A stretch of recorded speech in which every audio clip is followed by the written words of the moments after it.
ஆண்டவராகிய இயேசு கிறிஸ்துவின் நாமத்தில் உங்கள் அனைவருக்கும் வாழ்த்துக்களை தெரிவித்துக் கொள்கிறேன். இன்றைய மன்னா, நான் நம்பியிருக்கிற ஆனந்த பாக்கியத்துக்கும் மகா தேவனும் நமது இரட்சகருமாகிய இயேசு கிறிஸ்துனுடைய மகிமையின் பிரசன்னமாகுதலுக்கும் எதிர்பார்த்து கொண்டிருக்கும்படி நமக்கு போதிக்கிறது. தீத்து 2ஆம் அதிகாரம் வசனம் 13. என்ன சொல்கிறாரு தீத்து? பரிசுத்த அப்போஸ்தலனாகிய பவுல் என்ன சொல்கிறாரு? தீத்துவுக்கு எழுதின நிருபத்தில், நாம் நம்பி இருக்கிற ஆனந்த பாக்கியத்துக்கும், நாம் எந்த ஆனந்த பாக்கியத்துக்கு நம்பி இருக்கிறோம்? அவருடைய மகிமையின் பிரசன்னமாகத்துக்கும் எதிர்பார்த்து கொண்டு இருக்கிறோம். ஏன்னா அவர் தான் இரட்சகர். 14ஆம் வசனம் பாருங்க.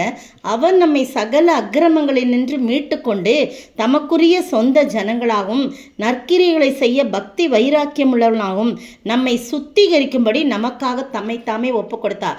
இன்றைக்கு கிறிஸ்மஸ் பண்டிகையை எதிர்பார்த்து கொண்டிருக்கிற நாம், கொண்டாட போகிற நாம் என்ன செய்கிறோம்? எதற்கு எதிர்பார்த்து கொண்டிருக்கிறோம்? இந்த இயேசு பிறக்கிறதற்கு எதற்காக பிறந்தார்?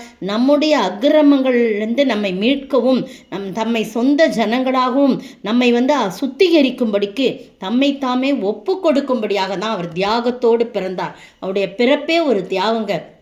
தன்னை சிலுவை மரணத்துக்கு ஒப்பு கொடுத்து அதன் மூலம் நம்மை சுத்திகரிக்க வேண்டும், பாவத்திருந்தோம் அக்கிரமத்திருந்தோம் நம்மை மீட்க வேண்டும் என்பதற்காக இயேசு பிறந்தார். இயேசு பிறப்புன்னு சொல்லி கிறிஸ்மஸ் பண்டிகையை முன்வைத்து நாம் அதிக கொண்டாட்டமாக கொண்டாடுகிறோம் அல்லவா? அந்த கொண்டாட்டத்தின் பின்னணியத்திலே இருக்கிறது என்ன?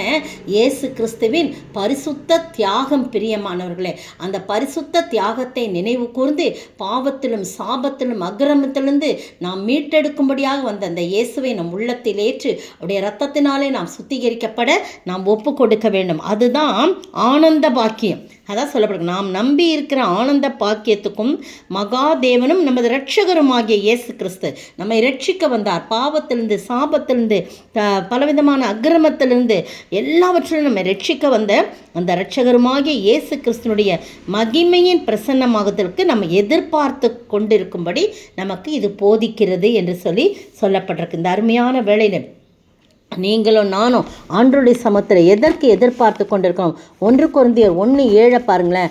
1 கொரிந்தியர் 1:7 வசனத்தில், அப்படியே நீங்கள் யாதொரு வரத்தினாலும் குறைவில்லாதவர்களாய் நம்முடைய கர்த்தராகிய இயேசு கிறிஸ்து வெளிப்படுவதற்கு நாம் எதிர்பார்த்து கொண்டிருக்கிறோம், காத்திருக்கிறீர்கள் என்று சொல்லப்பட்டிருக்கு. அப்படியா கூட கொலோசையர் 3:4 கூட ஒரு சத்தியம் சொல்லப்பட்டிருக்கிறது. நம்முடைய ஜீவனாகிய கிறிஸ்து வெளிப்படும் போது நீங்கள் அவரோட கூட மகிமையிலே வெளிப்படுவீர்கள். இந்த எதிர்பார்ப்பு தான் நமக்கு ஆனந்த பாக்கியத்தை கொடுக்குதான். இந்த எதிர்பார்ப்பு நமது மகாதேவனும் நமது இரட்சகருமாக இயேசு கிறிஸ்துனுடைய மகிமையின் பிரசன்னமாகுதலுக்கும் எதிர்பார்த்து கொண்டிருக்கும்படி நமக்கு போதிக்கிறது. பார்த்திங்கன்னா, நம்முடைய பாவங்களிலிருந்து அக்கிரமங்களிலிருந்து நம்மை மீட்டு கொள்ளும்படியாக மரிக்கும்படியாக வந்த இயேசு கிறிஸ்து அந்த பிறந்த நாளை தான் நாம் பிறந்த நாள் என்று கிறிஸ்மஸ் என்று கொண்டாடுகிறோம். இதையெல்லாம் பின்னணியத்தை நாம் மறந்து போய் அந்த முன்னாடி இருக்கிற அந்த சந்தோஷத்தை மட்டும் நம்ம எடுத்துக்கொள்ளாதபடி சந்தோஷமாக இருக்கணும், ஆனந்த பாக்கியமாக இருக்கணும். அதற்கு பின்னாடி இருக்கிற ஒரு தியாகத்தையும் நாம் நினைவு கூர்ந்து ஒவ்வொரு நாளும் ஆண்டவருடைய வழியிலே மற்றவர்களையும் வழி நடத்த நம்மை ஒப்பு கொடுக்க வேண்டும். அப்போதுதான் ஆண்டவரோடு நாமும் எல்லா மனுஷரோடு கூட மிகுந்த மகிழ்ச்சியாக இருக்கும்படி கர்த்தர் கிருபை செய்வார். ஏனென்றால் அவரை சொல்லாமல் இருக்கக்கூடாது. ஒவ்வொரு கிறிஸ்மஸ் போதும் அவருடைய பின்னணியை, நமக்காக வந்த இயேசு நமக்காக மரித்தார், நம்முடைய பாவத்திலிருந்து சாபத்திலிருந்து அக்கிரமிந்து மீட்டு கொடுக்கும்படியாக அவர் பிறந்தார் என்ற சத்தியத்தை கண்டிப்பாக நாம் மற்றவர்களுக்கு சொல்ல வேண்டும். அதுதான் மெய்யான கிறிஸ்மஸாய் காணப்படுகிறது. அந்த ஆனந்த பாக்கியத்துக்குள் நாம் சென்றடைய ஆண்டவர் தாமே கிருபை செய்வாராக. ஆமேன். என் மகிழ்ச்சி கடலின் அலை போன்றது, உயர உயர போகின்றது. என்னை அழைத்து நன்மை செய்தார், புதிய ஜீவனை அளித்தார். ஆனந்தம் எனக்கு கிடைத்தது, என் வாழ்க்கையே மாறினது. என் உள்ளத்தில் இயேசு வந்தார், என் வாழ்க்கையின் ராஜாவானா. ஸ்தோத்திரிக்கிற ஆண்டவரே, துதிக்கிற ராஜா, வாழ்த்துகிற வணங்கிறப்பா.